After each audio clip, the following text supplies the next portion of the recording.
طول عمري اسمع في مصر هنا عن مقولة يقول لك الشخص ده سايق في الهبل، لكن اول مرة اشوف حد سايق في الهبل بقى ومعاه رخصة. وما شاء الله عندنا في النادي الاهلي 2 سايقين في الهبل ومعاهم رخص، والله العظيم. كمويش والمعلم ترب اللي ماسك النادي الاهلي، او مدرب النادي الاهلي، او كبير السباكين اللي ماسك النادي الاهلي يعني، او ماسك المدير الفني للنادي الاهلي. المهم، اللي معلم كمويش اللي رحنا جبناه من نادي ترومسو النرويجي، اللي هو انا كلمه ترومسو دي اسمع عنها في حاله واحده بس، اللي هي في العيد مثلا الحاجه تروح عامله لك شويه كده وتقعد تهزهم في العيد. غير كده ترومسو دي انا ما اسمعش عنها اي حاجه تاني. انا ما اعرفش النادي الاهلي راح جابه من ترومسو ده كان بيعمل ايه او كان بيهبب ايه هناك، انا مش عارف. المهم ان يوم ما جه واحنا نسمع ان المعلم كموش ده معاه جنسيتين، الانجوليه والبرتغاليه، اذ فجاه بقى بسم الله الرحمن الرحيم لقينا منتخب كاب فيردي هو اللي بيستدعيه، بيقول له تعالى انت هتلعب معانا عشان انت رايح معانا كاس عالم، مش عارف على نيله ايه او على هباب ايه، بيستدعوه يجي يلعب معاهم وعايزين نروح معاهم كاس عالم. ما علينا، هم تقريبا احنا مغفلين وهم طلعوا مغفلين زي، او هم مشوا ورانا يعني، احنا طلعنا مغفلين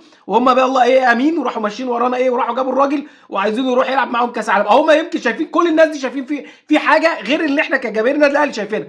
ما علينا. المهم المعلم كوميش ده اللي انا جاي لك فيه بقى، بقول لك يعني سايق في الهبل ومعاه رخصه، راح عملوا معاه لقاء صحفي، فبيسالوه فبيقولوا له ايه الفرق بين ادائك في اوروبا. ما هو الراجل مش هيجيب الدنيا عليه بقى، مش هيقول ان انا اللي وحش، لا.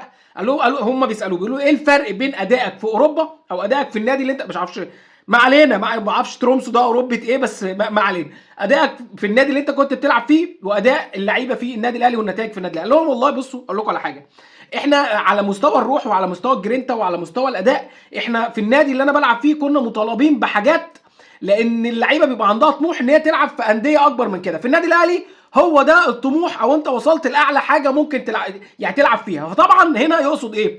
ان لا في مدير فني عندنا بيشد اللعيبه، ولا مدير فني عندنا بيكلم اللعيبه وما ينفعش ولازم تلعبوا بروح اكتر من كده وتبذلوا مجهود اكتر، لا. يعني الراجل اصلا هناك عمال يرزع ويخبط في اداره النادي الاهلي ولاعيبه النادي الاهلي ومدرب النادي الاهلي، حلو، وعمال يقول لك ان هناك بيبذلوا مجهود اكبر من كده علشان يلعبوا في مراحل او يلعبوا في فئات او انديه اعلى من كده.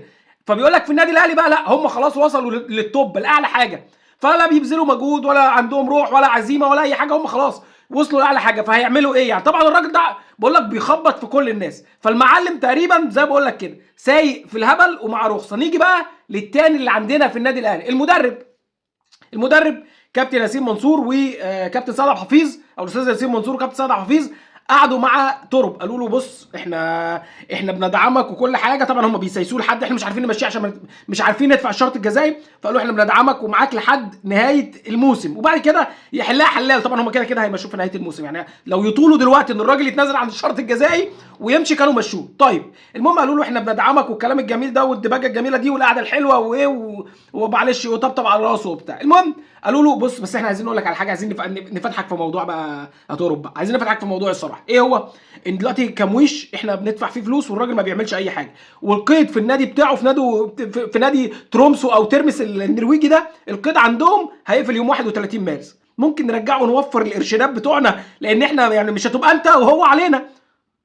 تورب بقى يرد يقول لا انا مش هفرط في كامويتش يا جماعه، ده انا مش ده مفتاح اللعب بتاعي. هو اصلا ما بيلعبش مع تورب، يعني ما بيلعبش مع تورب ولا بيهبب حاجه، ولو لعب 100 ماتش ولا هيعمل اي. تخيل محترف انا جايبه لحد دلوقتي من يناير لحد دلوقتي ما حطش ولا جون. فالمهم الراجل رفض، قال لهم لا ده انا مش هفرط في كامويش. فهو تقريبا الراجل جاي في موت وخراب ديار، يعني تورب ده جاي في موت وخراب ديار، اللي هو النادي الاهلي اصلا عايز يقول لهم يلا انتوا الاثنين اطلعوا بره النادي. يعني النادي الاهلي والله لولا الشرط الجزائي ما كانش راح مش ما كانش راح سال تورب على كامويش يكمل، ولا كان مشاهم هما الاثنين، كان لهم يلا انتوا الاثنين اطلعوا بره النادي. فانا بقول لك الاثنين يعني اصلا المفروض المدرب بعد تصريحات كاموش ده المفروض يقول له يا ابني انت بتغلط فيا يا ابني. هو لا ده فاهم حاجه ولا ده فاهم حاجه، ولا الاثنين فاهمين هم بيهببوا ايه. والنادي الاهلي والله عايز يمشيهم هم الاثنين ويوفر القرشينات، لكن الشرط الجزائي هو اللي معطل النادي الاهلي على كده. فانا بقول لك اول مره اشوف حد سايق في الهبل ومعاه رخصه. السلام عليكم.